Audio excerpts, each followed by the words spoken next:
Mm. So, welcome to Old Stories Still Speak. And again, I'm going to do a quick little shout out to Natalie, who's going to be one of our last storytellers in this series, and she kind of helped refine the name for the series. When we were talking about, what is this theme? Exploring kind of culture, exploring ancestry, exploring connection to the land, connection to nature, and exploring these stories that seem to, bridge wisdom across the ages. And she suggested the name Old Stories Still Speak. And I'll let your minds kind of dream around what a title like that could kind of speak to, and I'll let the stories speak to that themselves. And I'm not going to do a big long intro tonight like I've done in the past couple of sessions, or sorry, in the last session. If you did not watch the last session, I would encourage you to listen to the intro and kind of hear a little bit of the kind of context, what brought the series together. I think some folks will maybe find some value in hearing that. Yeah, so go back and watch that. And of course, the first story that Dougie shared, Finn and the Salmon of Knowledge, the Salmon of Wisdom, very much relates to the story that we're going to be diving into tonight and is part of a larger cycle there. So it's fine if you didn't watch the replay yet. You'll definitely be able to tune in tonight on its own.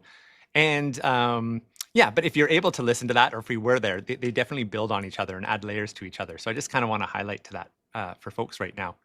And maybe what I'll do just to kind of bring us together right now is I'm going to invite folks, if you're open to it, to actually close your eyes for a second and just take a few breaths to kind of rest, relax, and kind of come present here. So if you're open, I'm going to invite you to close your eyes. And maybe just take a few take a few long breaths in through your nose, out through your mouth, and just feel your body start to settle into this evening. Another long breath in. And feel that tension start to release with the breath out. I know many of us had busy days that were coming from lots going on, or maybe you had a nice relaxing day, sitting around enjoying the sunlight.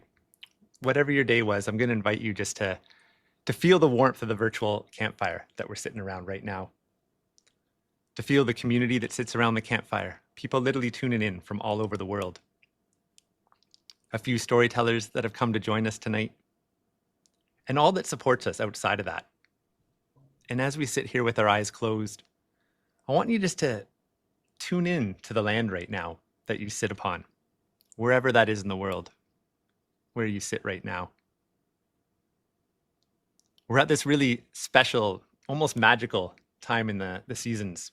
And I know it's going to be a little bit different for everybody on here, but where I live in the eastern woodlands of North America, I sit beside a little lake, the old ancient name for it amongst the Ojibwe, the Anishinaabe peoples was Neengetawayamog. And we're in this magical time where we still have 2 feet of snow on the ground. It's still dropping down well below freezing at night.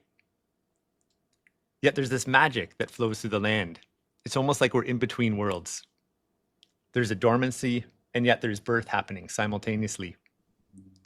And as the moon wanes this month, and the stars rotate, or the earth rotates, and we see the stars move, I want to invite you imagining being outside on the land right now and looking up to that sky and seeing a full set of stars above you. And if you were looking to the north and we took away all the light pollution, maybe you would notice Polaris, the North Star, attached to the handle of the Little Dipper. And off to the right of it, you might see the Big Dipper, or Ursa Major, the big bear in the sky. And if you've been tracking this the last little bit, you might notice that it's in a very different position right now than it was a couple months ago. Where I sit, it's kind of in the northeastern hemisphere, and it's starting to drop down towards the horizon. Each night, a little lower is where it starts. And I see Leo the lion starting to rise on the landscape, coming up from the east. As Orion, the hunter, on the west horizon, starts to get lower and lower in the sky and will soon disappear for a while. And these stars are a calendar that our ancestors have been connecting with since the beginning of time. They've impacted the cycles here on Earth. They've impacted the stories that have been told. And they tell us of what's happening on the land around us right now. With 2 feet on the snow, or 2 feet of snow still on the ground, The sap is already starting to move in some of the trees. The maple sap is starting to run, and I had my first sip of it today. And as I was sipping the sap, I heard this beautiful, beautiful purr. And as I looked around, I caught two mourning doves sitting side by side up in the white pine tree. And it was the first mourning dove purr I'd heard of the year. And it just makes me think about all the life that is about to emerge and come out of the land. And I want you just to kind of hold that and take a moment right now to connect with what's going on in the environment around you right now, on the land around you, in this time of transition as we sit by the fire tonight.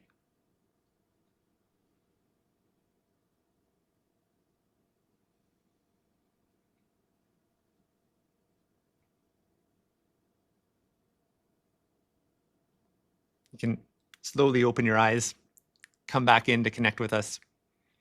Part of our dream with this series, was creating an experience that weaves together deep connection with land and place, understanding of where we come from through our ancestry, and the power of story in bringing guidance in these modern times, and Dougie spoke to it very eloquently last week and really beautiful, that some of these stories have preserved for a very, very long time. And he used the word recipes last week, that they might be recipes.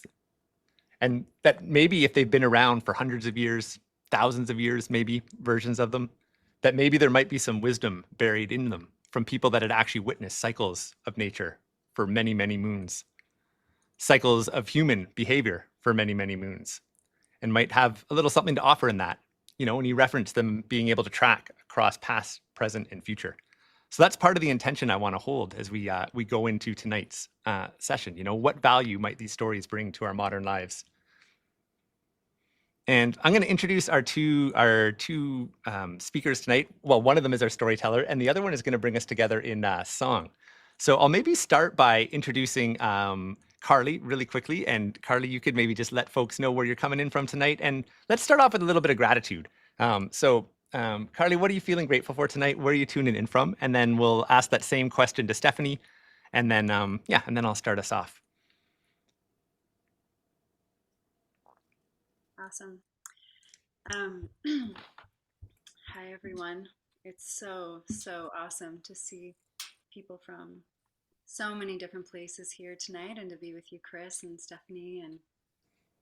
And I guess what's here with me right now is I feel very alive in my being after your invocation. And I do have a song for us, but also as you were invoking the stars, and last night I was also out and noticing the Big Dipper, like kind of pointing straight down with the handle and being like, wow, that's so different. And so just as I'm tuning into the land here where I live on the Black River in Eastern Ontario, um, the gratitude that's coming forward is in the form of just a sound in response to the land. Mm. And the sound that's coming through is ooh, ooh, ooh, ooh.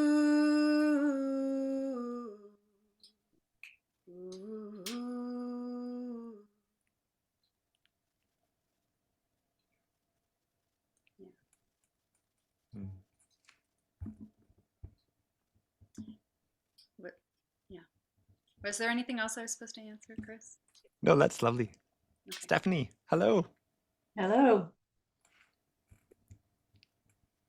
Oh, what am I grateful for? I'm grateful for so many things. I'm deeply grateful for all of you who are joining us tonight. I'm so grateful to see familiar faces, grateful to see new faces.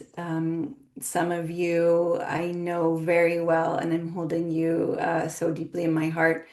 My heart's just been jumping for joy as you all have been coming in. And so I'm grateful for technology and the capacity to do this and to be around this fire that we call our computers to share and story together. So thank you all. And maybe I'll invite, if you're feeling called, if you want to share what you're feeling grateful for in the chat. That's always kind of a nice thing just to share, to kind of bring us all together. We can't be sitting around a real fire in person, which would be real nice, but it is nice to kind of hear all the different voices. So if you'd love to share there, we would welcome you to do that right now.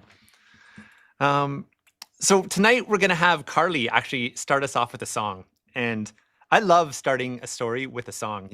Dougie shared this beautiful lineage in the story last week. And he talked about, Finn being this young man who lost his father in battle, who then his mother had to send him off into the woods with these wise old women.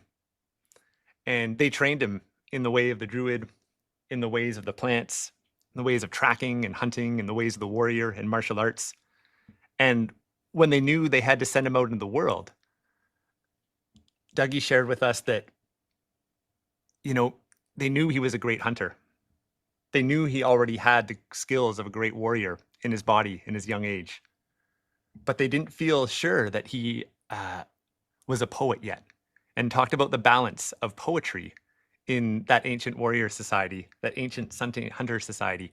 And maybe we'll explore that a little bit more tonight. Who knows where tonight's evening is going to go. But I wanted to start us there in just speaking to bringing in song as a way to recognize the value of the arts and poetry in balance in these modern times. And it's really easy to get into our heads and think really analytically about stories. And song has a beautiful way to pull us into our bodies, pull us into our senses, and just help us receive them in a different way, where maybe new things will come up for us that we didn't quite expect. So I'm going to, in a moment, invite Carly to sing us a song to start off the story.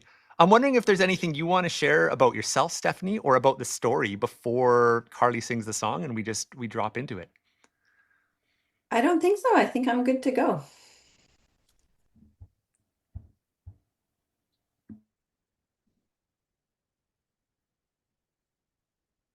Awesome.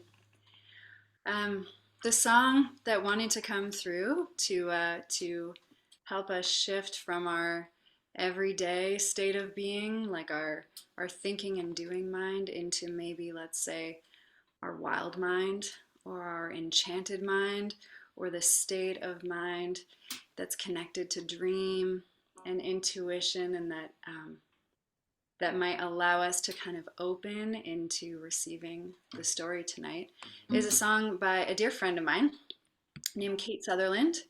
I'm not sure if she's here on the call tonight, but she's a very gifted song catcher from Ontario. And she wrote this song as a send-off for her son as he was going out to do something like a fire vigil, kind of like a rites of passage. So the song has been sung for him, and also is used now in that way of sending somebody off on a journey. So we could kind of send ourselves off on this journey with this song. And I'll just put the lyrics in the chat here, if I can. And first of all, can I get a thumbs up if you can hear me okay? Because technology gods have not been upon me. All right. And how about the guitar? You can hear that okay too? And when I talk and play the guitar at the same time, also good. Okay. So I'm going to sing it once through, and then I'll sing it line by line so we can get it. And then when we sing it all together, that would be an invitation to let yourself be taken wherever you are meant to be taken by the song. So it goes like this. Journey far, climb that mountain, cross the desert, swim the ocean wide, take your love to the unknown, to where you'll be on the other side. So as a call and response, journey far, climb that mountain. Try that. Journey far, climb that mountain, cross the desert, swim the ocean wide, cross desert, swim the ocean wide. Take your love to the unknown. Take your love to the unknown, to where you'll be on the other side. And now we'll go all together. And maybe just take a deep breath. Here we go. Journey far, climb that mountain, cross the desert, swim the ocean wide. Take your love to the unknown, to where you'll be on the other side. Journey far, climb that mountain, cross the desert, swim the ocean wide. Take your love to the unknown, to where you'll be on the other side.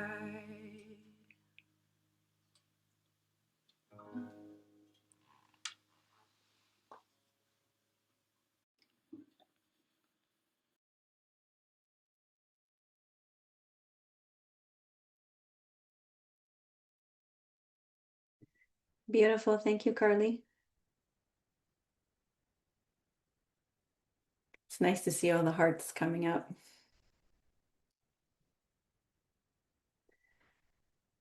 Well, here we are on the threshold of this story that we now know as Oisín's mother. At least that's how I know it. I think there's a few other names that this one carries, but it has come to me with the name Oisín's mother.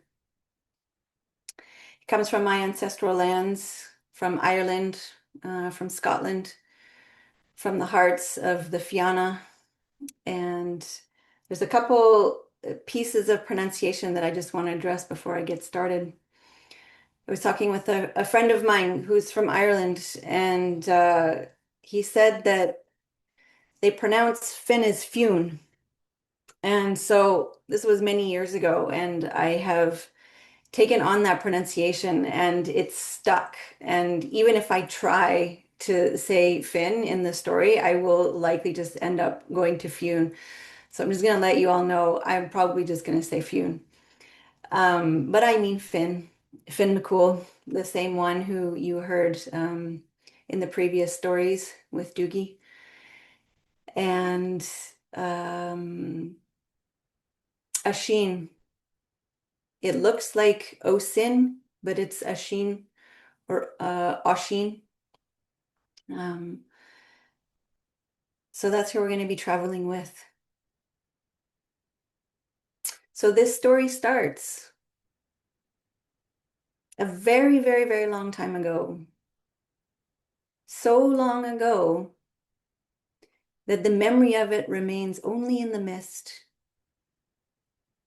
But some say that this story happened just last week. And some people say it's going to happen next week. But whenever this story happened, or whenever it's going to happen, this is what they say happened. So Fune and the Fianna were out hunting. Fune was out with his two dogs, Bron and Skjolan. And it had been a long day of hunting. They had been hunting all day since dawn, and they had not found any deer. They have not come across any deer. So they decided to give up for the day, to head back to the dune or the fort or their place of dwelling. And they wandered back with a somber heart. And as the dogs that were with them looked to their people for the mood, they also walked with a somber heart. If you can imagine dogs treading across the land with a somber heart, not having the opportunity to chase a deer. I know this well with my dog. But as they went, they happened to flush a doe out of the long grasses. The dogs burst into action and they went straight after the doe. The Fianna went running. Fionn went running, spear in his hand. And as Fionn and Bronn and Skjoland ran, the other Fianna and the other dogs started to drift into the background. So it was just Fionn and his two dogs on the chase. Now, Fionn had been in many chases with his dogs, and he knew every moment of the chase with them. He knew every look. He knew every swish of the tail. He understood every motion that their dogs made, that his dogs made. But this time around, there was something different. They moved differently. There was a focus that he had not seen in them. And usually they would turn and look at him for reassurance, for encouragement. But now when they turned and they looked at him, there was a question in their eyes, but something that he didn't quite understand. And he said to them, he said, go, go, go, chase it, chase it. And they kept running and they kept running, but something was different. And then other times they would turn and they would look behind, and it was though they were looking to see if the other dogs were there. And Fionn realized, because of the sensitivity of his heart to their heart, that they were actually hoping that the other dogs would not be there. It was like this hint of protection. It was a whisper of protection, which Fionn did not yet understand. So they ran and they ran and they ran, spear at the ready. But soon the deer stopped, the doe stopped. She settled down in the grass. She wasn't even out of breath. This was highly unusual. Fionn wasn't sure what was happening, but he thought surely his dogs would now catch the deer. So his dogs went full speed straight up to the deer, and right as they were on top of her, they stopped. And then their whole bodies shifted, and they started to wag their tails. And it was as though they were smiling. They started to nuzzle up with the deer, and the deer would nuzzle back. Fionn thought that this was strange indeed. He finally made his way to the deer, and as he approached her, she nuzzled her wet nose into his hand, and something stirred in his heart. He knew this was surely not an ordinary deer, and that possibly this deer would be one that came from the Sidhe, from the land of the fairy. So he knelt down with this deer, and she stayed with him, lay with him. And he thought, well, surely if this is a deer from the Sidhe, she could come back with me. My dogs surely love her. There's a stirring in my heart. She should come back with us. And so he left, and with the dogs and the deer trailing behind him. So they made their way back to the dune, to the fort. And he came in with Bronn and Skjoland and the doe. And he announced to everybody that this doe was to now be a part of their village, to welcome the doe and to love her and to take care of her. Bronn and Skjoland never left her side that whole night.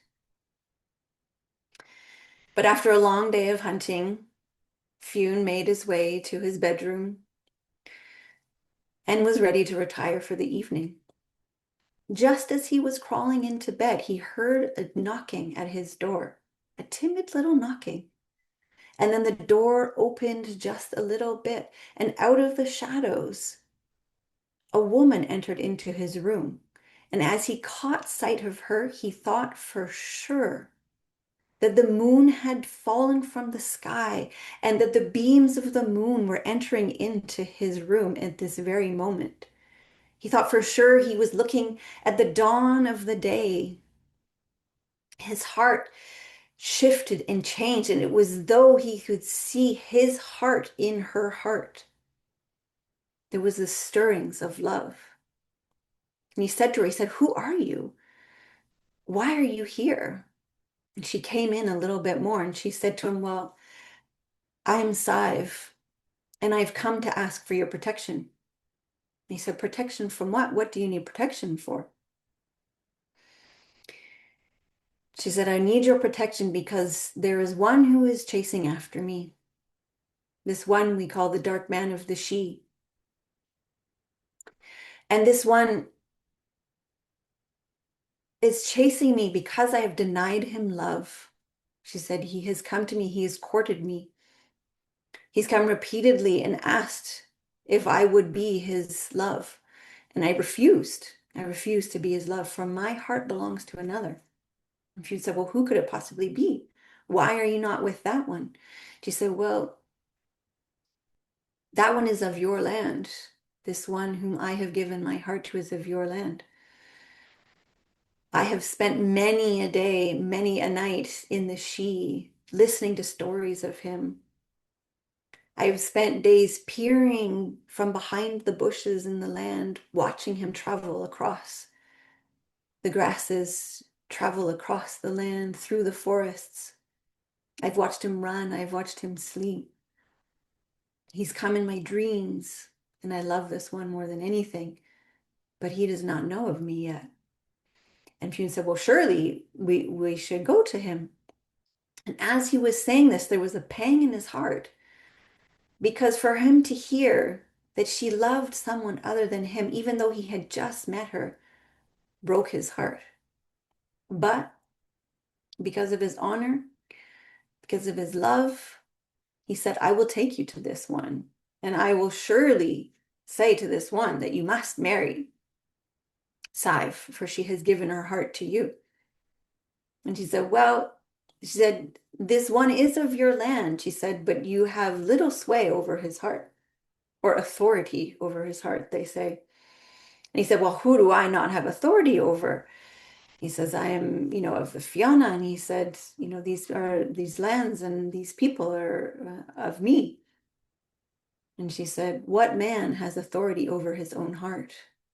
And in that moment, Fune knew that she was talking of him. She said, is it me? He says. She said, it is you, Fune. She said, I have watched you. I have loved you for so long, and I'm here to ask for your protection, but also to ask for your love. Well, in that moment, a love swirled around the two of them that was unlike any love that had ever been felt before. And from that moment on, they were held in this embrace of love day after day after day. And Fune, who normally loved to go out hunting, who normally loved to listen to the storytellers and the poets and music and to play games, he wanted nothing to do with any of those. All he wanted to do was to be with Sive. For as he gazed upon her, he saw the whole world in her. So this went on for a long time. Sive and Fune held in the embrace of love, seeing only each other. Until one day, Fune received word that boats had landed on the shores of Ireland, ships from far away. They say the Vikings had come to their lands, and the Fianna had to go and protect their lands. So Fune left, his heartbreaking to leave Sive, and he said, I will come back for you. And he said, please, he said, while I'm gone, look for me, look for my return, so that as soon as I come across the field, you will see me. And when you see me, run out to me. He said, every moment that I'm gone, I will be thinking of you. So she agreed. And every day she looked for him. Well, Fune left, and he took Bron and Skolan with him, and he went to the battle. And he generally had what they call a warrior's wrath in his heart, but this time it was greater than ever before, because he had to leave his beloved. And so he fought with one who only wanted to get back, only wanted to hold Sive in his arms again. Day after day they fought until it was clear that the Fianna had won the battle. And they say that the only ones from this far off land that remained in Ireland were the ones that remained on the ground. And the Fianna celebrated. They gathered for the victory feast. But while they were gathering for the victory feast, Fune was gathering his things to leave. And they called out to him and they said, Fune, you can't possibly leave before we've had the victory feast. And he said, there's no place that I rather be than in the arms of my beloved Sive. I wish you blessings on your victory feast, but I must go. And he left, and his dogs running beside him, and he ran faster than fast. He ran with one whose heart longed to be with his beloved. He ran over hills, mountains, across great fields, valleys, traversed rivers, and he ran until he could see the dune in the distance. And as soon as he saw the dune, he thought surely he would see Sive running out to meet him. But he didn't. The first whisper of worry entered into his heart, and he ran faster, and he kept running, and he kept running, thinking any moment he would see Sive come across the field. But she didn't appear. He said, surely she must have seen me by now, he thought. And he ran even more, and he got closer and closer, and Sive never came to meet him. He burst into the gates, and there he found chaos inside. People were running around. There's all kinds of chatter and chaos. And he would look at people with eyes asking what is going on, and people would avert their eyes. They would hide from him. Truly, something terrible must have happened, he thought. Finally, he found one who would talk to him, and he said, please tell me what has happened. Where is my love, Sive? And the response he got was, we don't know. We don't know where Sive is. And Fionn said, well, if you don't know, surely tell me what you do know. So they said, 2 days after Fionn had left, they were up on the parapet, looking out over the field with Sive, when she suddenly cried out that she saw you and your dogs coming across the field. And we said, it couldn't possibly be Fionn. He couldn't have made it to the shores, fought the battle, and returned in 2 days. It's impossible that it's him. She said, no, I see him. It's him. Let me go. They said, wait, we will go out first, and we will make sure it's all okay. She wouldn't let them. She said, please let me go to the father of my child.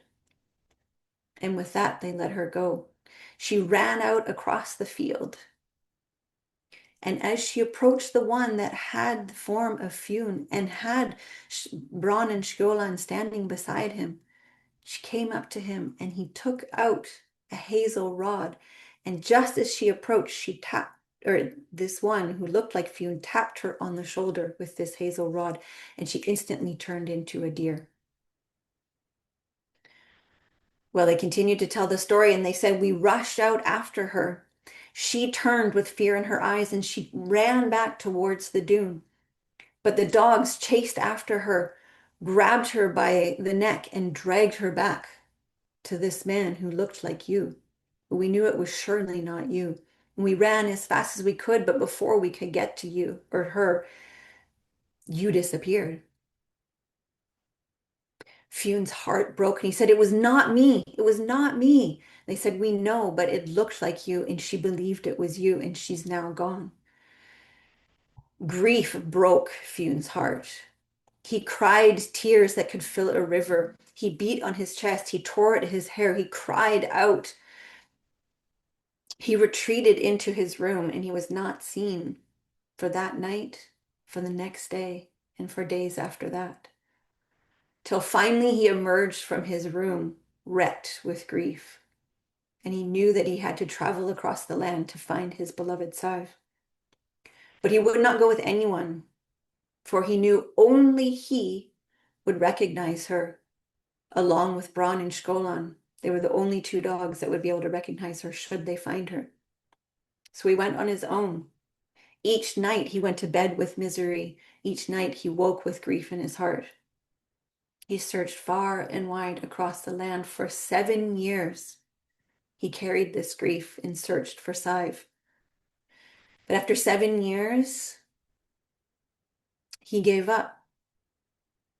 He welcomed the Fianna to once again hunt with him, to once again go across the land with them. And on that first hunt, all of the dogs caught scent of a deer. And they chased and they chased and they chased with a fury that they had not seen before. The dogs got out of sight, but all of a sudden, Fionn could hear Bron and Scolan calling to him, yelping, howling, calling for him to get there quickly. He ran faster than fast, the Fianna trying to keep up.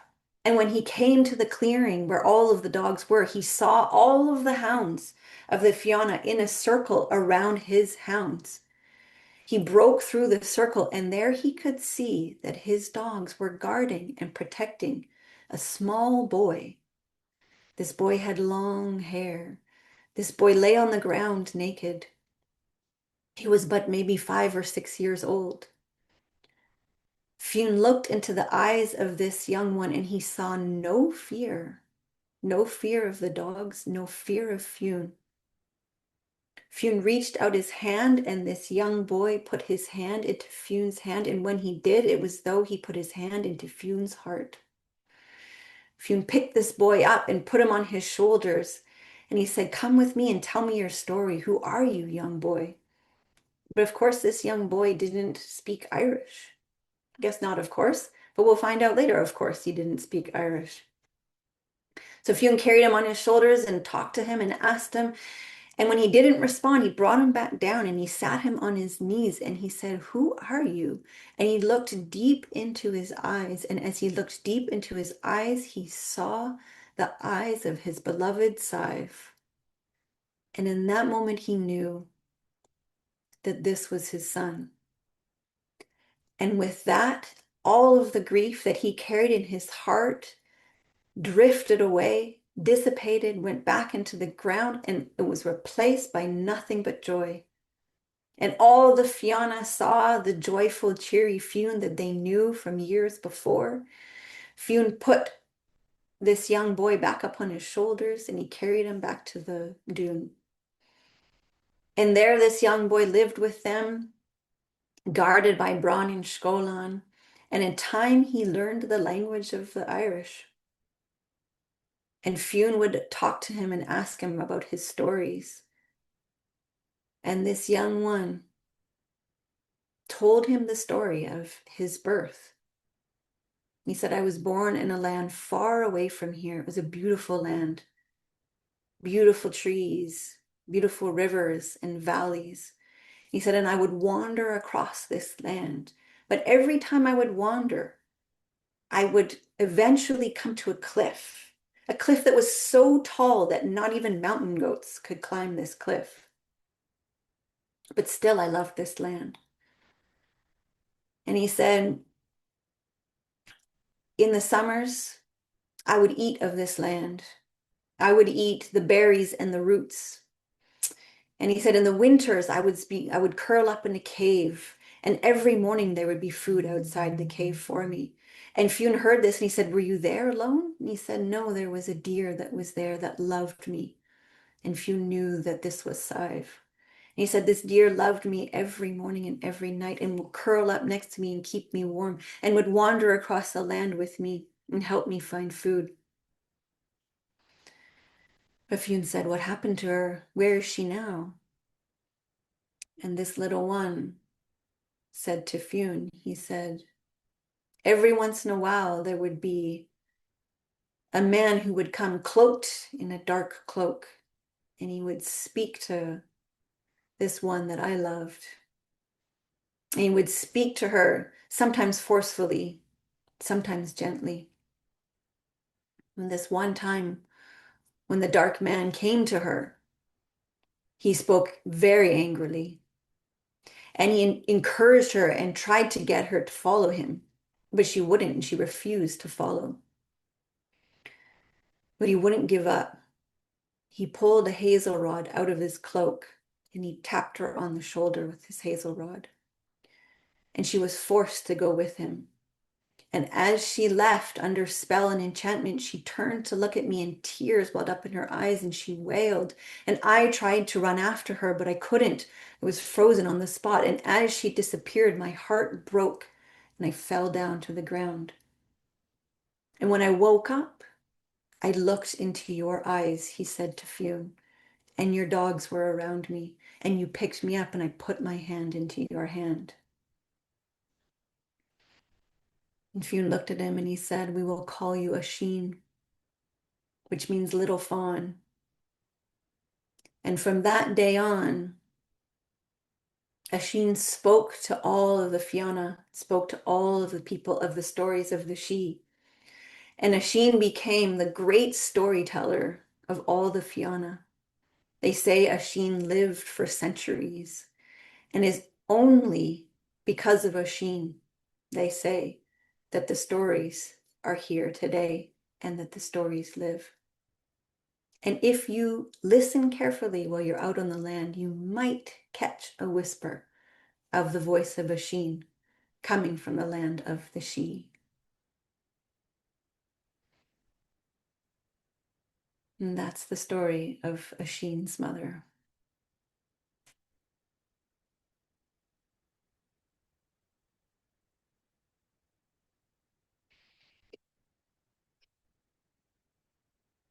Thank you, everybody. Thank you to the story for being here. Thank you for the hearts. Thank you for receiving this story. So I'm going to take a moment to reach into all of your hearts and ask you, what image stands out the most from this story? When I ask you that question, what pops into your mind? What image stands out to you the most? I think you heard this in the session with Doogie, that often that image has something for us. Often that image has a teaching, has a resonance with our own life. Can be not clear right off the bat. But another way of saying it is that that image that stands out to us could possibly also be where we locate ourselves in the story. So yeah, I see that some people are putting in the chat, which is great. You also might want to make a note of this. We're going to take a moment now to go into breakout rooms where you're going to have an opportunity to share what image stands out to you and possibly how you understand that in your life. We're only going to have about 5 minutes, so it's not a big long, discussion of how this might be where you are in your life. But this is the opportunity for you to share, come together, and each have a moment to give your voice, to speak out, because there's a power in speaking out. It's great to put it in the chat. I love it. And also there's a power in speaking it out. What image stands out to you? So Chris is going to put us into breakout rooms, and we're going to pause the recording. And then when we come back, we're going to start the recording again. If there's no image that stands out to you, or if your group manages to make it through, and you still have time, you'll have a chance to just actually share what else are you curious about in the story? What other images, just generally, what images stand out to you, what you're curious about? Just like putting those images into the pot, the soup pot of this story, because it gets things cooking to speak out the different parts of the story all together. So Chris, are you ready with the breakout rooms? Okay, I think there's going to be 3 or 4 people in your breakout rooms. And Chris, they'll be taken off mute when they go into their breakout rooms. Do you want to?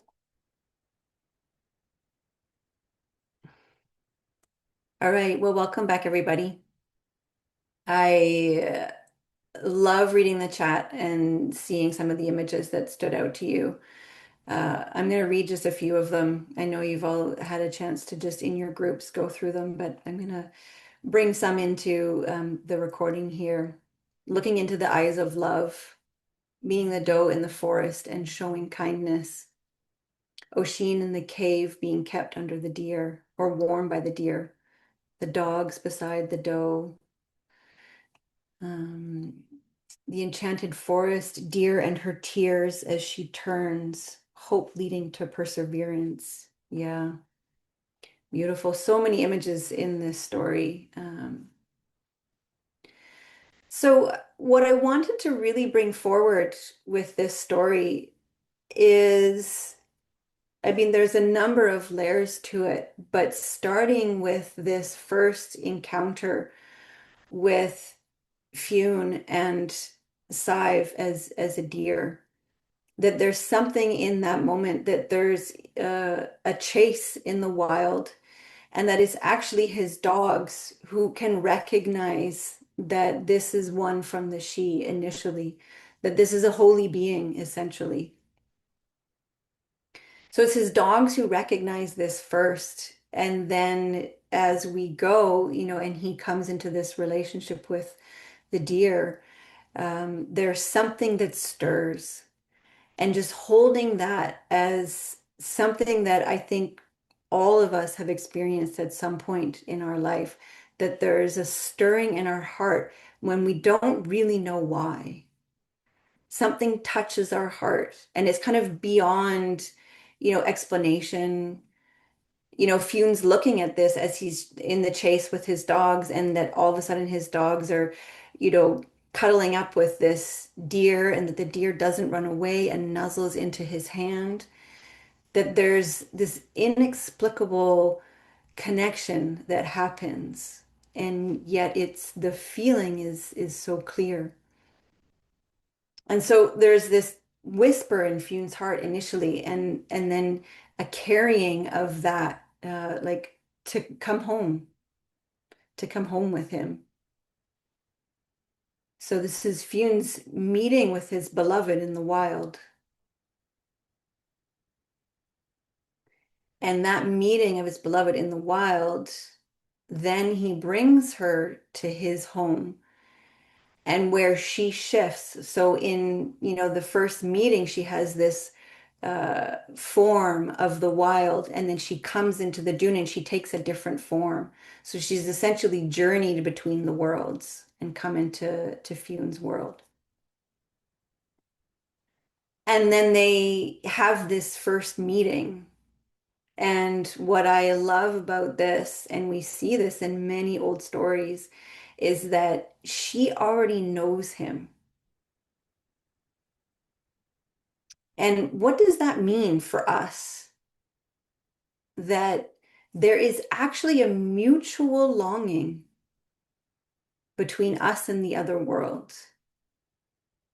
That the other world is actually this holy being, this wild being, this um, one of from the land and from, beyond the land, from this other world, is actually longing for him.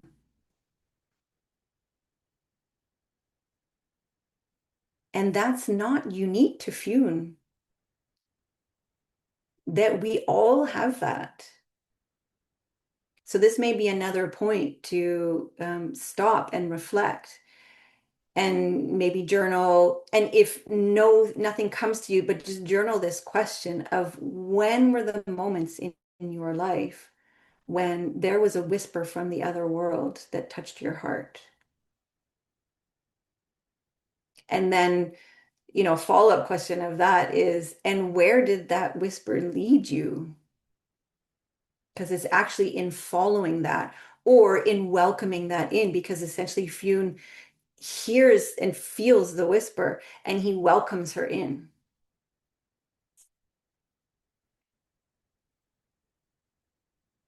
How did your life change when you welcomed that one in, when you welcomed that voice of the beloved from the other side in?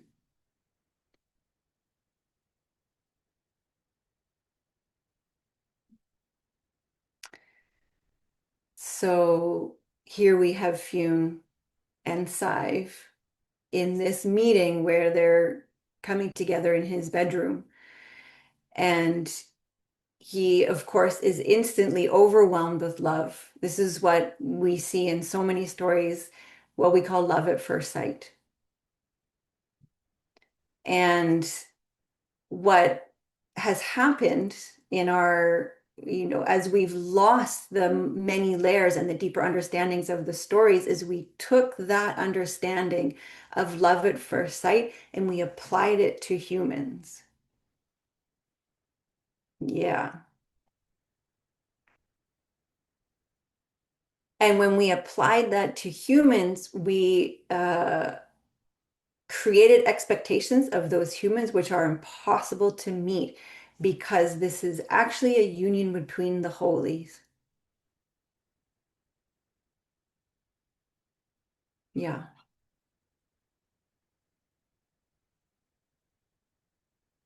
So this union with this holy being is what then sets Fionn off on uh, a journey that changes him forever. But we're in this place of union, and we see that that union becomes overwhelming, and that Fionn never wants to be separated from this one. But of course he is, and something is birthed from this union, that she says she wants to go out, run out into the fields to meet the one who's the father of her child. So this coming together has birthed something. Just as when we, have this union with the holy, with the other world, with the sacred, whatever your languaging is, that something is birthed. And I'm not talking about necessarily a human child, but something beautiful, something magnificent, something mysterious that will change your life forever and that will carry the thread of that union forward in your life. But I'm jumping ahead a little bit. We'll get to that. So before that, there's this whole layer of the severance. So Fionn has come into this union with his beloved, and then for whatever reason, there's the severance that this dark man of the she has come to take her away. Why does this happen? I think we often grapple with this of like, why does this have to happen? Who is the dark man of the she? Why does he come to take Sive away?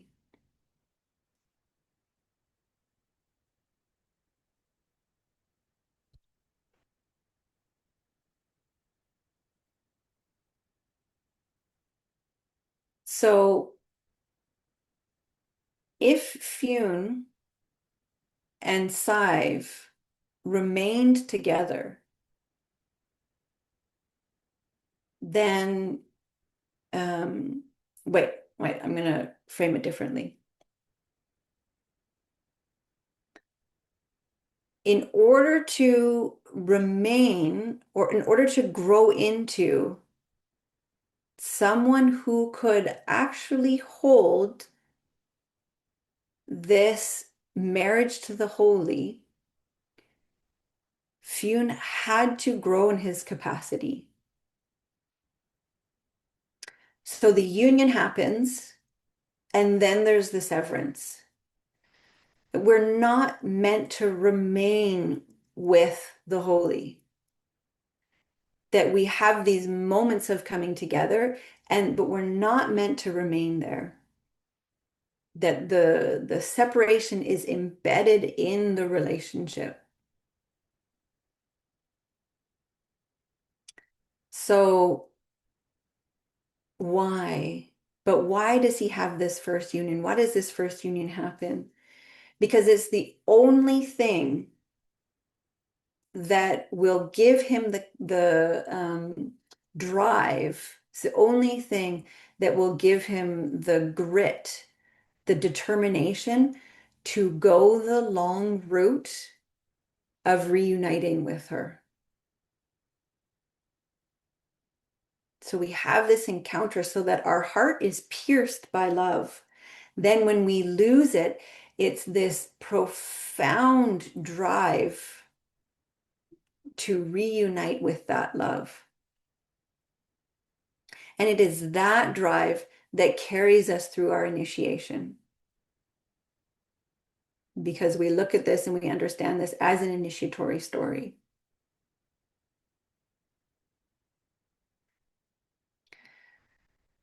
So I think I'm going to pause there before we get into the rest of the story. And I'm wondering if at this point there's any questions, and you can put them in the chat. And then maybe Chris, you could lift up some of the questions. Why does this have to happen? Why the separation? What, yeah, what is birthed in your life from this? Yeah, so feel free to put anything in the chat that's coming up. And Chris, if you want to.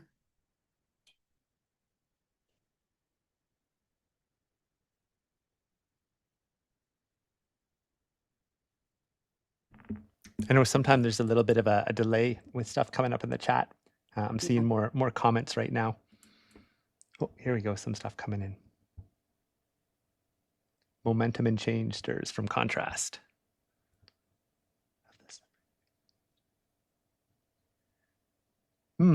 Someone's asking, what's the significance of separation being instrumented by magic, also? What's the significance of the separation being instrumented by magic? Such that the separation is essentially by design, by magic, if that's how I'm understanding the question. So I'll do my best if how I'm understanding it. So why is it by design? This is an initiatory journey. So what is initiation? It's a very big topic, but here we are. That as he enters into initiation, there's a union. This union with the holy is the start of initiation. That youth, that whoever is entering into this, because it doesn't always happen at youth, is that there is a point at which desire opens, and desire is an essential part of initiation.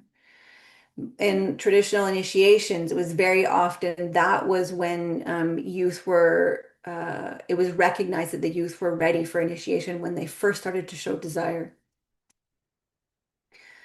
So then this desire went into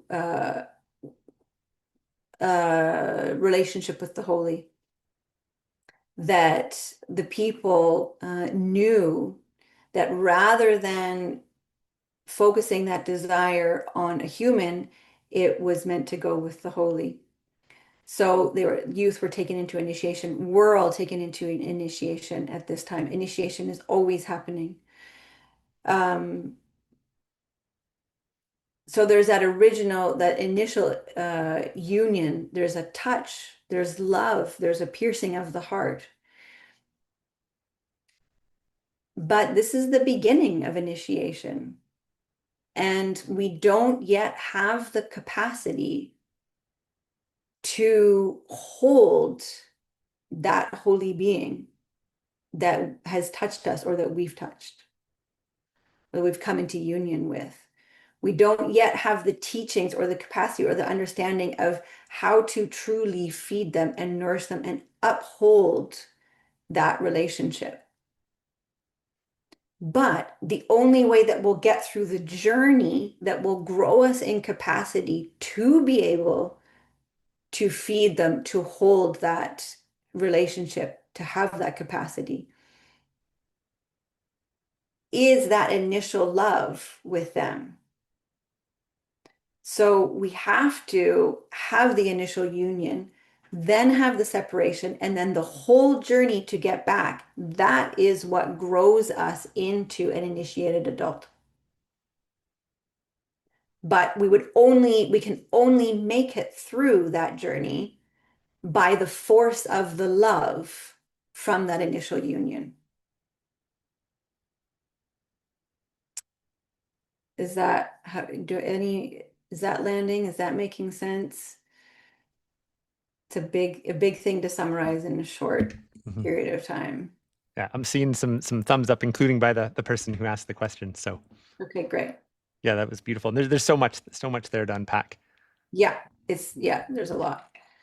You know, I'm always struck by the many different lenses that you can almost look at a story like this through, you know.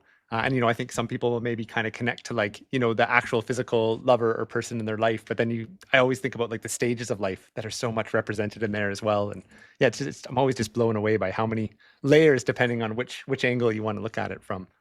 Yeah, for sure. Yeah, I mean the stories are full of layers, and we all come to the stories with a different understanding.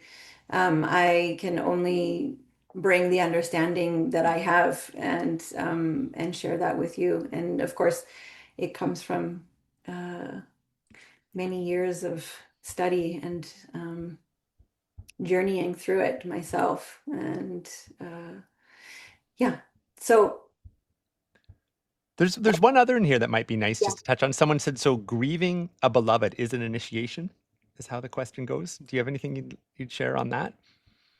I would say that, okay, we'll go to that part next. So that's perfect. So grief, I would say is an essential part of initiation. Loss of a loved one may be a part of of a bigger initiation. When I say bigger, I do not at all mean to, diminish loss of a loved one, but that it's generally a very significant catalyst for initiation, or a very significant threshold crossing within that initiation. Grief, okay, let's go there in the story. So Fionn loses Sive. Sive is taken by, how I understand it is she's taken by death. Um, and then he goes on this 7-year journey of grief, where every day he wakes up with grief for 7 years. So why grief? Why is this a necessary part of initiation? What is grief? How do we understand grief? You could put some things in the chat if you want. So, grief, as it's been passed on to me, grief is the metabolizing of loss into life.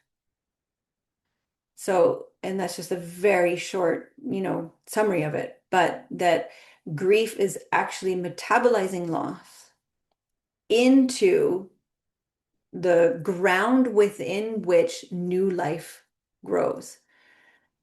So if we look at the story, this whole time that Fionn is in grief, his son, or the one that has been birthed through his union with Sive, is essentially being incubated in this other world. And that the grief that Fionn is experiencing during that whole time is actually a part of what is growing the ground for Oisín to live in. Another way of saying it is that Fionn's grief is actually what is feeding Oisín in the other world.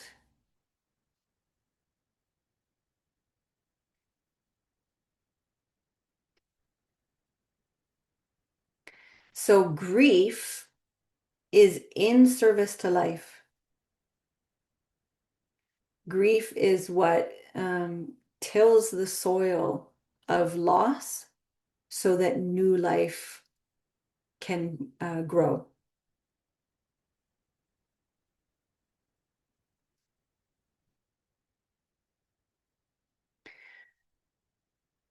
Chris, can we just do a time check? Are we finishing at 6:30? Roughly, but Oh, we can definitely go a little bit over. Okay.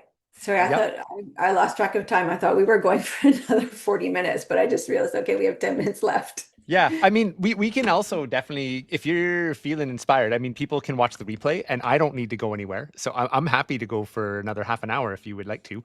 Um, Okay. yeah, Well, let me just, wherever you want to take it. okay. So we get, so Fune during this time of grief, it's, yeah, it's essentially feeding Oisín in the other world. It's making it possible for Oisín to be birthed into this world. So Fune goes through this 7 years of grief, um, which is, I mean, in the story, it's like, okay, he was out there for 7 years. Think about that 7 year journey of initiation. It's huge. There's a lot that happens in this time. There's an immense amount of capacity that Fune grows in that time as well. So he's being changed from this time. Oisín is being changed by this time. So many people with this story, they ask, why does Sive have to die? Or why does Sive have to be taken? There's a lot of yeah, places in this story where we may feel challenged by, the dark man of the She or how it all unfolds, but that essentially death has to happen. Because if you notice, the moment that Sive is taken by death, Oisín is birthed into this world. So there's the severance, there's the grief, but there's the incubation period. And then if you look at let me see, I was thinking a seed, a seed has to die in order for the sprout to grow. So it's the same, slightly different, but the same here. There has to be an echo from the falling of Sive to propel Oisín into this world.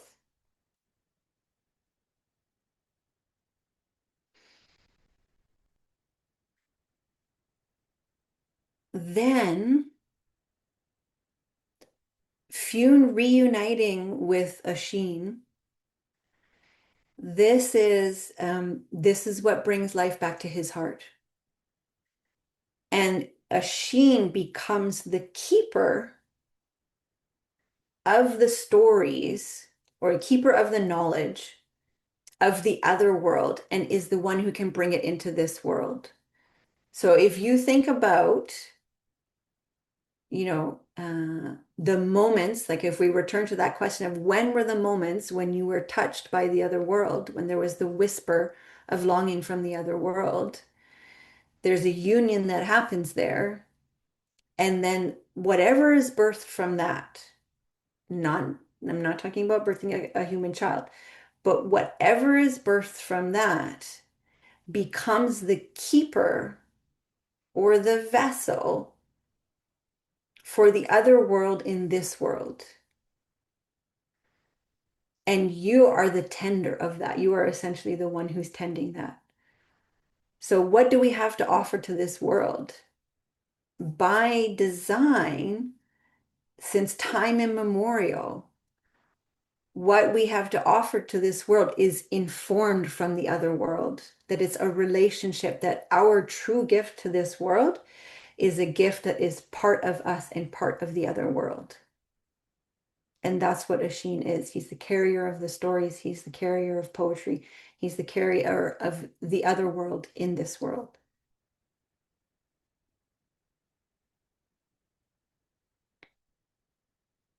So I'm going to pause there. And Chris, I'm wondering if there's anything from the chat that you want to lift up.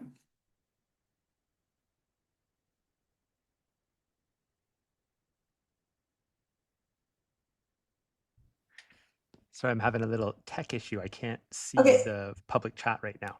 great. Are So you able to see it? there's one here that I can see. This is so interesting. I write poetry that often feels like it connects to a different world. Exactly. So we talk about inspiration. What is inspiration? But it's inspire to receive spirit. So we're holding that, with poetry, yes, it's coming from the other world, and the poem is what is birthed from your union with the other world.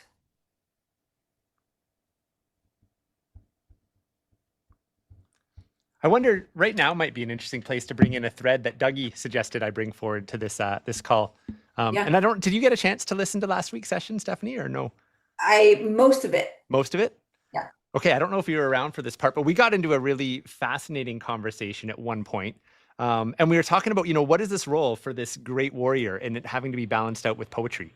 And that was something that a bunch of people talked about, that is these two wise women, they say, okay, we know he has the skills of the hunter. We know he has the skills of the warrior.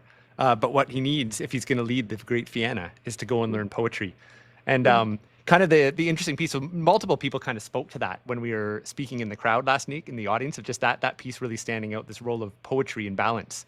And then I came in and shared a story of thinking about the times that people were in, if they were out and literally at battle and facing the most atrocious things, even if it was done in right relation, even if it was done in true defense of something they believed and value protection, you're still witnessing these things that are almost unimaginable. Mhm. And we came up with this interesting piece around, how does poetry and maybe even that communion with the other world actually balance out some of these harsh things that are actually just a very real part of life. So we were speaking to that a little bit, and Dougie had just asked me to kind of carry that thread forward into this week and said, that next story is probably going to speak to that a whole bunch. Mm. So I don't know if anything, I'm kind of putting you on the spot there. I don't know if anything's coming up for you in that, but it felt like an appropriate time to kind of weave that piece in. So essentially, how does poetry relate to warriors? How does And not necessarily even the warriors. I'm thinking, I'm actually tracking kind of two threads here. What you were just speaking about, the other world kind of informing and being the balance and that the tending of those relationships and how that's somehow represented in Oisín there, Mhm. being the storyteller. Mhm. And then when we relate that to our own lives, so in the story we heard last week, we were talking about, how in the warrior, poetry was potentially what is balancing the balancing act in these two worlds. Yeah. Are you following me on that? Yeah. But I think all of us, I might not be going off to war, but I might face extreme grief. I might face things that are almost hard to not be able to reconcile in my mind. Sure. Um, and I'm thinking about the role of poetry, and in poetry, I want to even just use myth right along beside that and story. Yeah. In reconciling these things that almost seem unreconcilable in our lives. So I think that was kind of the theme that we were on a little bit there. Yeah, absolutely. I mean, there's uh, another way of looking at it is there's grief and praise, which of course my teacher Martine Prechtel is talks about a lot and has written books on, and is that the grief, which is would be the devastation, uh, there's this whole other side of it. It's actually they actually inform each other, that the beauty of these warriors is, or the beauty of both, devastation and celebration, is that we understand by experiencing loss, we understand the immensity of what we have. We understand the beauty of life. We understand reverence and devotion because we have lost. We have the capacity to praise life because we have lost life. And the other side of that is our capacity to love life informs our capacity to grieve. That if we truly love, we can truly grieve. And then, of course, grief being the nourishment for life. So it's a complete cycle that if we, I mean, I was going to say, if we don't have both, then we actually don't have life. That they're both in service, and it's a really loss is an important part of understanding. the beauty and magnificence of life. And that beauty and magnificence of life makes it so that we can grieve, so that we can feed life beyond our own. Yeah, it's neat that that comment came in a minute ago about how, poetry sometimes almost feels like it comes in from the other world. And, where I kind of land with myths sometimes, is somebody that was brought up in a culture that wasn't steeped in story and some of this cultural richness. When you face some of those big grief moments, it almost feels unreconcilable by the modern Western mind.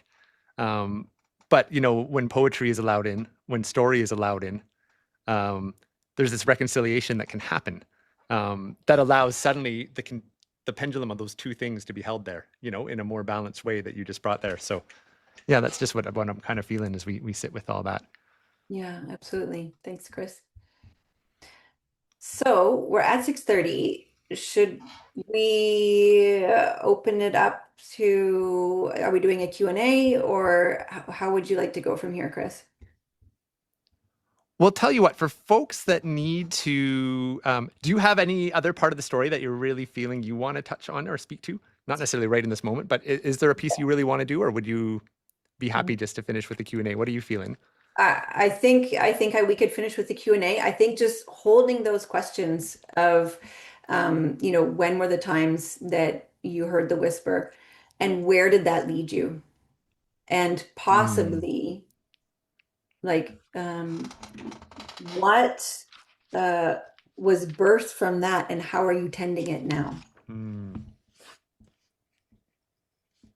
Okay. I almost want to say those again. So you said, when did you hear the whisper? Where did that lead you? And how are you tending that now? Yeah, Those are beautiful, beautiful questions to leave folks with. great. I think it'd be wonderful to take a few questions. People have it, maybe just in case people do want to go. And we are going to close down with a song as well for folks that can stick around to kind of officially close things tonight. Carly's going to come back down. I would love to just take a minute, though, Stephanie, for you to let folks know a little bit about kind of your background. So I kind of am getting to know you a little bit through your online myth club. If I lived on the West Coast, and I hope one day I'm out on the West Coast when you're running your in-person sessions, because I know you run them in person as well. But I've been joining you kind of twice a month online, and I've been loving it. We did the Handless Maiden last month, and every time we dive into one of these stories, I feel these layers and ripples of, um, yeah, exactly what I said before. It's amazing how these stories are giving me a framework to reconcile stuff going on within my own life and understand, different layers to the magic of how this world works. So I met you through Myth Club. If other folks are intrigued by tonight or maybe new on this journey and would like to spend some more time with you, what do you have kind of going on, and where could they connect with your work? Yeah, thanks, Chris. I have another online offering coming up in April. It's called Mythic Memory: Initiation in a Time of Forgetting. And it's an hour-long session online. It's short, it's jam-packed, and it's essentially holding my understanding of initiation as it was passed to me by my teacher, Martine Prechtel. So you can find that at stephaniemackay.ca. And there'll be a couple other online offerings coming up, but that's the one that's open for registration right now. And of course, I do lots of in-person stuff. I'm holding a wilderness quest in August and September. So yeah, if you're interested in a quest, you can check it out there. Um, yeah, so stephaniemackay.ca is where you can find most information about me and what I'm offering. Yeah, and I just threw that in the chat there. And yeah, if anybody has any questions that they're really holding on to after that, I love that you gave us those questions to walk forward with from tonight, Stephanie. And I'll share the same thing I shared last week. It's something in my journey, anyways. Is I find really lovely to take these stories for a walk on the land afterwards. Um, Yeah. yeah, it's interesting to sit there with your journal and take notes, but at some point, it's nice to go just walk with them, or go sit by a tree, or sit in a beautiful spot. So if that feels like it's calling to you, I just maybe share that little thought there. Let's see if there's any other burning questions that folks have. And Carly, if you want to maybe get in queue to bring us home with a song in a few moments, that would be great. A hazel tree. I love just the image of the hazel tree being brought in. Are people able to unmute themselves at this If point? people, oh, if people want to put up their hand, I can also unmute them. Yes. Okay. So if you want, oh, sure. We got trying to unmute. Might be. There we go. Yeah. Hi, Chris. Hello. Go for it. Oh, Yeah. Did you want to? Did you put up your hand because you had a question? no. Oh. Someone said, "Rise to your hands, please." I did Nice. No, twice. okay, I see another one. I meant that if someone had a question. So I'm going to jump over to Canoe. Canoe, I think you've got the invite to unmute.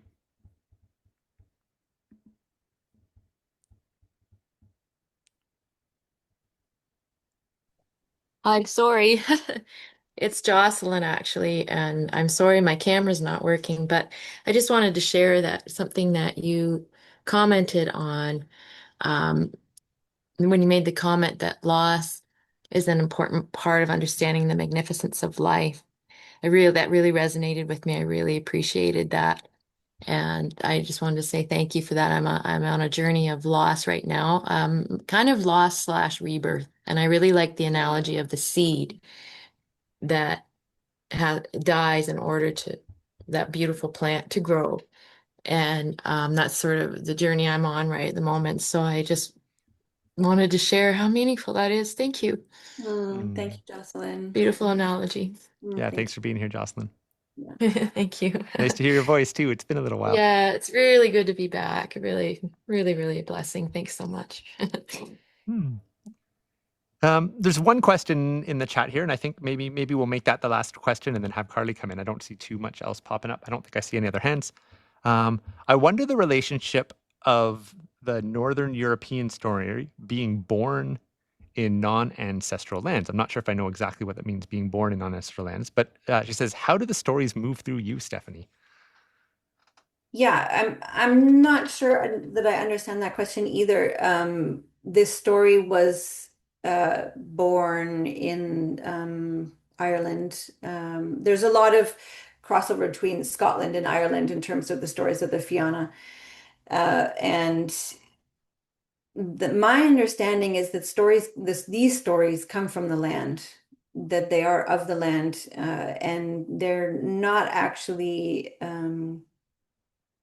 written by a person, that they are born of the land. So one thing that people often ask me, and maybe this is what you're meaning, is how do we hold these stories when we're not in our ancestral lands? So then that would come to sort of how do the stories move through me? I understand the stories as living beings, and I'm in a deep relationship with them. I read hundreds of stories all the time, and only a few actually, I mean, when I say a few, I'm thinking like maybe 30 at this point, have come to the point where it's really they ask me to be in relationship with them. There's some way that they keep showing up in my life. Crazy synchronicities happen around the stories. All these different ways in which the stories show up and say, it's me, like it, and it's me now. Like I want to be shared now, or I want to be in relationship with you now. Sometimes synchronicities, certain things happen in my life, and I realize, oh my gosh, it's from that story. And so then I return to the story, and all of a sudden, it's this whole story is moving through me. I think about them on the land. I feel them in my heart. I see them unfolding in my life. Yeah, all kinds of ways in which the stories want to be in relationship. And I truly believe that they want to be in relationship. And I'm not on my ancestral lands. I'm here in what's now called Nanaimo, in the land of the Snuneymuxw people. And I I'm here on these lands, but it's important for me to remember the lands of my, or the stories and the lands of my ancestry. Excuse me.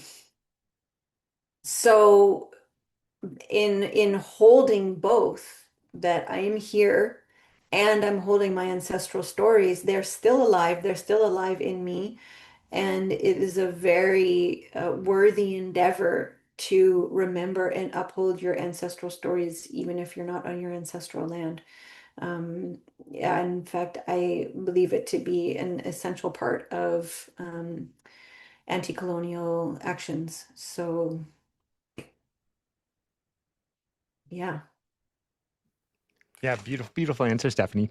And I think and there was a follow up kind of to that. Apologies. I mean, I wonder the relationship of Northern European stories moving through people who live on other lands. So I do think you probably did just speak to that and Okay, how you answered that. So I think we were on track. great. Um, you know, and maybe I'll just share one really quick little closing story here, and then if you have a final word, Stephanie, you can throw it in. If not, we'll pass it over to Carly to wrap up. Um, and I shared a little bit last night. I don't want to repeat the story, but I shared a little bit about my personal story on these lands, you know, and being brought up in kind of a lack of culture, you know. Culture wasn't a conversation in my household growing up, and super, super intentional. And then I shared the gift in my life of being able to spend time with many different Anishinaabe communities here in Ontario, and kind of being inspired by other cultures. And where I wanted to comment on, you know, how do the stories move through you? It was asked to Stephanie, but um, after hearing a lot of stories from the peoples of these lands and the stories of these lands here, and not having those in my own land, the first time that I heard the Finn and the Fianna stories, it struck me in a way that no other story had ever struck me in my life. And it's funny, you know, even thinking about Finnegas sitting on that river for 7 years, and it brought me right back to being a little kid. I totally forgot about the countless hours I used to spend by a little creek by my house, and it wasn't salmon that we watched, but it was trout. And actually, I wasn't even with other people, but there's like my family thought it was weird how much time. Like I just all the other kids were out running around playing baseball, and I just wanted to sit by the river and watch the fish in this little river. And without telling you kind of my whole life story, you know, from a young age, I always felt like the person that loved being in service to other people, but wanted to live on the edge of the village, wanted to live on the edge of the friend circles, you know, that actually liked being in the woods, watching the fish, listening to the birds, hanging out with the foxes. Um, and it felt isolating for many, many years, like trying to navigate these two worlds. And then all of a sudden, this story came to me. And it was like, wow, there's actually these people connected to the cultural lands that my peoples come from, you know, Scotland, Ireland, the Nordic countries, Hungary, the Mygar peoples there, and realizing, wow, you know, these kind of archetypes, or this thing that I felt innately in me, this relationship with this land, wanting to be in service to people, living on the edge of the village. There's actually a story around that connected to my own lineage. And it was like one of the most empowering things to ever come into my life. Um, you know, in the way that it shook me in this way that was so powerful. And you know, I'm unpacking that story still today because this really only has come to me in the last couple of years.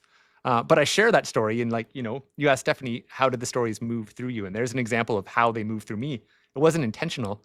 It just kind of came, and literally it connected dots from being a little child right up to like my purpose here in this life and what I'm trying to reconcile. And it feels like the story is actually still moving through me right now. So if that's yeah, I thought I'd maybe just share that in case there's any value in that story for people that are yeah. I'll leave it there. Actually, I won't keep rambling. Stephanie, do you have any closing words you'd like to share before we pass it over to Carly to bring us home with a song? Thank you, Chris. Thank you for putting this together, and thanks to everybody for joining this evening. And of course, thank you to the stories for showing up. Thank you for the stories for still being here, for making it through hundreds and thousands of years of shifting and changing to still be here with us. So thank you. Over Carly, to can you turn your camera on so I can see you? I don't actually see you right now, and I will spotlight you once I see. You'll probably show up on my screen. I'm here. Oh, where are you? Oh, there you are. Okay. Add the spotlight. I'm gonna take Steph off. It's all you, Carly. Bring us home. Thank you so much, Carly. Carly, maybe before you sing your story, do you want to tell just folks who you are quickly? We didn't really even do an introduction at the beginning. I'm just a mysterious voice on the wind tonight. Yeah, thank you so much, Stephanie and Chris, and the story. Yeah, my name's Carly, and I wear many hats, but you can find me doing ecotherapy work around reclaiming belonging to the more than human world over at Wilder Connections, just kind of anywhere, Instagram or online. And yeah, that's what I'm up to these days. And then also catching songs. And I'm really with that question. I wrote it down, the where was a whisper from the other world that touched your heart? And this song that I'll share with you is a response to one of those moments, and basically like a praise song from me, or from all of us, the wanderers and the listeners of the world, to the holy gaze of the more than human world. And so I'll put the lyrics in the chat, and we'll sing it as a call and response once, and then all together once. So it goes. All the ways you shine and light the night. All the ways you shine and light the night. And if you could sing along with me and you feel open to kind of lending your voice, that would be really beautiful. No pressure. All the ways you hold the heart of life. All the ways you hold the heart of life. All the ones that gaze into my eyes. All the ones that gaze into my eyes. We're not alone. We're not alone. We're not alone, we're not alone. We'll do it all together one time. All the ways you shine and light the night. All the ways you hold the heart of life. All the ones that gaze into my eyes. We're not alone, we're not alone. We're not alone, we're not alone.